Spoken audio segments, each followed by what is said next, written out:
j'ai continué encore avec d'autres 14 minutes. Euh, Avant que je meure, hein, on va tous mourir un jour. Euh, la vie est quelque chose de drôle parfois. Dieu dit en psaume, Dieu s'amuse, psaume 2, Dieu s'amuse. Euh, oui, l'homme est totalement fou. Alors, fou, une merveille, quelle création. Vous créez un homme, créez l'âme, créez une âme, créez une pensée. Et nous voulons ne pas connaître Dieu. Et quand on parle de Dieu, ces mots qu'on dit, mais qu'est-ce que vous racontez? Qu'est-ce que vous racontez? C'est que mystérieux. Comment nous sommes éloignés par la par l'héritage injuste que nous avons donné aux petits, on ne leur a pas appris. C'est pour ça que euh, vous savez que, attendez, il y a une petite confusion là, c'est bien le chinois, oui, les chinois. Ah là là, ça là, c'est les chinois. Oh là là, je me suis perdu un peu là, mais non, les Kabyles. C'est vrai, un doute. Les Kabyles. Vous savez que les Kabyles étaient chrétiens. Saint-Augustin et tout ça, voilà. Vous connaissez l'histoire. J'avais parlé, on dit que la race blanche vient des Kabyles. Bon, peut-être que ce sont les Kabyles qui disent ça. Mais qui a disparu le christianisme depuis des siècles, hein, depuis l'arrivée des musulmans. Et vous savez qu'il y a une tradition des mères kabyles. À la naissance, on fait le signe de croix chez les petits. Et pas seulement à la naissance, quand ils peuvent, quand ils... Et ils ne savent pas ce qu'ils font. C'est impressionnant ça. Peut-être c'est pour ça qu'il y a des conversions aujourd'hui chez les Kabyles en Algérie et dans les pays arabes. Hein, sont tellement, les musulmans sont tellement affolés, hein, que les chrétiens ne disent même pas qu'ils sont chrétiens. Voilà, ça c'est un autre film, hein, une autre partie de notre réalité éclectique. Euh, Variée, magnifique. Je voudrais enthousiasmer ces jeunes et peut-être moins jeunes, parce qu'on peut commencer à faire changer de vie à 30, 40, 50 ans, hein, même 60, même à mon âge. Il y a des personnes âgées qui peuvent se mettre à étudier, ceux qui n'ont pas étudié, à lire, à prier comme, voilà, à vivre, suppliant Dieu, à genoux, descendre sur la tête, envoyer des sacs. J'invite les évêques à ça. Je suis en train d'écrire une lettre pour les évêques, mais je ne sais pas si je vais la finir. J'invite les évêques à venir à la place de la Concorde. Ils se mettent à genoux avec des sacs, des larmes, hein, comme on disait, comme l'évêque de Milan, Ambroise, à l'empereur, vous savez raconter. Je pense que je vous ai lu ça, mais bon, mes armes sont les larmes. Voilà. Oui, supplier un otage des personnes âgées. C'est aussi grand qu'un jeune que dans sa vie. Nous ne pensons pas. Très difficile pour nous qui sommes âgés croire que nous comptons encore.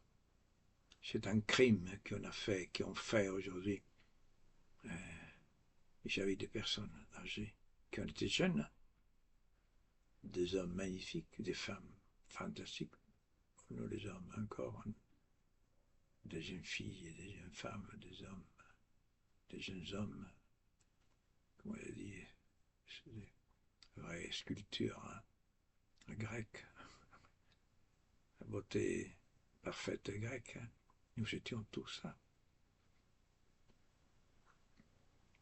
Très, je voudrais parler de ça, j'ai un livre qui j'ai été étonné de Monseigneur Ray, un homme émérite aujourd'hui évêque de Toulon, hein, Frère Justin. Étonnant. Vous savez, j'ai peut-être quelque chose. Mais, ah oui, Dieu va demander des comptes à cette société et à l'Église, qui n'a pas à faire une pastorale des personnes âgées. C'est pas ça la question, pour ne pas faire rien. Pour faire rien. Un peu comme la réunion de Macron, hein, qui fait des commissions. On les forts, comment on dit, les assemblées qu'il fait pour discuter, mais ça ne passe à rien. Non, chacun de nous doit donner sa vie pour les personnes âgées. Aller les visiter tous les semaines, tous les 15 jours, tous les temps. On ne pas mettre des jours, hein.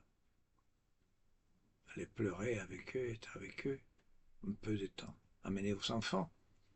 Amenez vos enfants. Ils adorent les personnes âgées.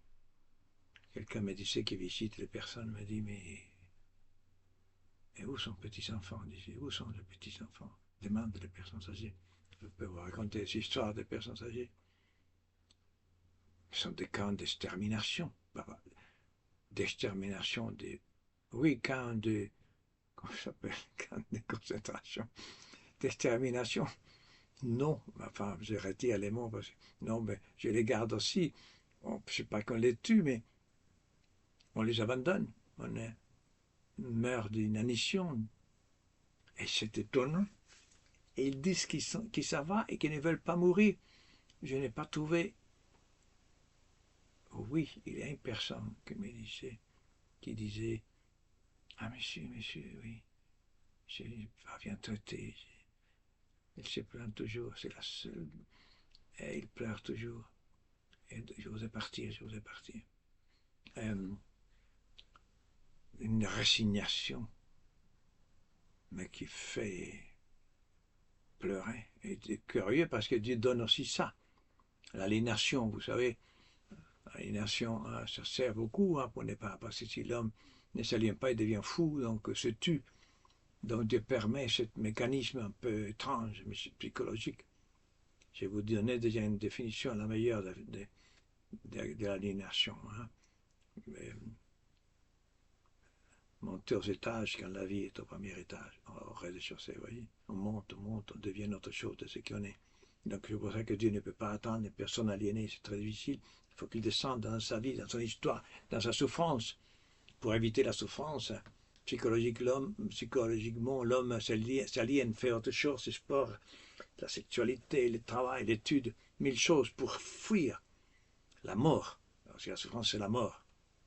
Donc l'homme ne peut pas vivre dans la réalité pure, si on peut dire, dans ce néant. C'est impossible, sauf s'il est chrétien. Les chrétiens peuvent vivre dans la folie de la souffrance, au contraire, trouver la force là. Parce que dans la souffrance, ce qu'on appelle la croix, Dieu se manifeste. Dieu sauve le monde dans ta souffrance, toi peut-être, j'ai dit petit, hein, un peu toi petit, toi femme seule, méprisée, homme seul, méprisé, vieux. Dieu, tu sauves le monde. Tu dis toujours ça. Dieu, tu sauves le monde avec ta souffrance et ta croix. Ce que les hommes ne peuvent pas porter, ne veulent pas porter. Personne ne veut porter la souffrance d'un autre. Nous échappons toujours. La seule chose que nous faisons, c'est fuir notre seule activité. C'est comme les oiseaux, vous voyez, les oiseaux et les animaux, hein, ne parlons pas à tous. Hein. La seule chose qu'ils font, c'est chercher à manger. Il ne fait que ça. Hein. Et que ça, la survie. Et c'est les éléphants, tous les oiseaux, tous. Ils cherchent sauf les animaux domestiques, les chiens, mais dès qu'ils leur passent un peu, ils commencent à baver parce que hein, c'est l'heure. Donc la nourriture. Alors, la souffrance, c'est... Personne ne veut de la souffrance. Avec Dieu demande la permission à quelques personnes. Peut-être que quand tu étais jeune, tu étais petit, tu aurais voulu sauver le monde, peut-être. Tu voulais être saint. Tu avais des compassions, les petits ont des compassions, vous savez. Mais vite, ils la perdent. quelqu'un m'a raconté, un professeur m'a raconté qu'il enseigne, on fait des cours de rattrapage un peu des enfants, 6, 7 ans, 8 ans, plus, mais et il parle des enfants mais très très très mal élevés, non élevés, avec de haine par exemple. Hein. Un des petits disait, un petit, ah mais il est noir lui. C'est bizarre parce que les enfants ne sont pas racistes. Je parlerai des racismes. Les racistes, c'est une chose trop sérieuse pour parler comme ça. Je vous ai parlé déjà, mais je parlerai encore plus de cette réalité, mais on est tous comme ça, mais par peur. Bon, par peur. Le racisme, c'est que la peur. Mais un petit, non, on n'a pas peur encore. Mais déjà, avec mépris vis-à-vis des autres, il se met debout, par exemple, pour voir la fenêtre qui se passe dehors. Ah oui, c'est un noir, il a dit tout à fait ça par rapport des enfants qui disent n'importe quoi, qui ne se taisent pas. Tu comprends les SNCF, qui a supprimé un peu, oui, pas contre les enfants, c'est contre les parents, ça, hein, qui a supprimé les enfants, qui a fait des trains. Et voyez là, voyez le travail que vous savez, mes frères, j'allais dire, vous, les jeunes, les moins jeunes, les reconstructions de la vie, de l'œuvre merveilleuse que l'Église a fait pendant 2000 ans, en prenant tout. Ah oui, toi, vous exagérez, c'est pas que... Non, oui, ce que tu veux. Hein. Oui, l'Église a pris tout ce qu'il y avait des civilisations anciennes. Les Grecs et les Romains, bon, on ne va pas rentrer là-dedans, bien sûr. L'Église a repris tout ça, il a recréé, il a insoufflé avec enthousiasme, comme on dit les mots, hein, qui est très beau, être un Dieu, à créer une civilisation de la délicatesse, de la politesse, de la gentillesse, de la bienveillance qui se perd partout. Vous savez, tout ce qui a été fait en 2000 ans peut se perdre dans une génération. C'est pour ça que c'est un cri aujourd'hui qu'il faut crier dans les rues, sortir dans les rues. Mais qui nous écoute? Le problème de l'estrade, c'est pour ça que j'ai fait cette une petite estrade. C'est tout ceci, tout de suite l'occasion. Quelqu'un m'a dit, un jeune de 24, je vous avais raconté pourquoi j'ai fait ça, parce qu'un jeune a raconté à une de mes filles, elle m'a dit, papa, tu sais, ce garçon, il a dit qu'il fallait faire ça parce que beaucoup de personnes, les 80% des baptêmes qui sont aujourd'hui, c'est à cause de cette personne qui parle à la télévision comme ça. Alors j'ai dit, ah oui, à tout de suite, je l'ai fait. Il disait qu'il fallait le faire, donc j'obéis à ces garçons de 24 ans. Vous pouvez faire, mais peut-être une personne, deux, mais ça fait rien. Il multiplie, vous savez, l'influence, c'est pas arithmétique, c'est géométrique. C'est exponentiel, la pensée, l'influence, les rapports, la croissance. Arithmétique, c'est pas assez. Voilà, je vais vous quitter parce que j'arrive à la fin de l'heure et je vais continuer encore avec... mais je n'ai pas touché encore ce que je voulais aujourd'hui.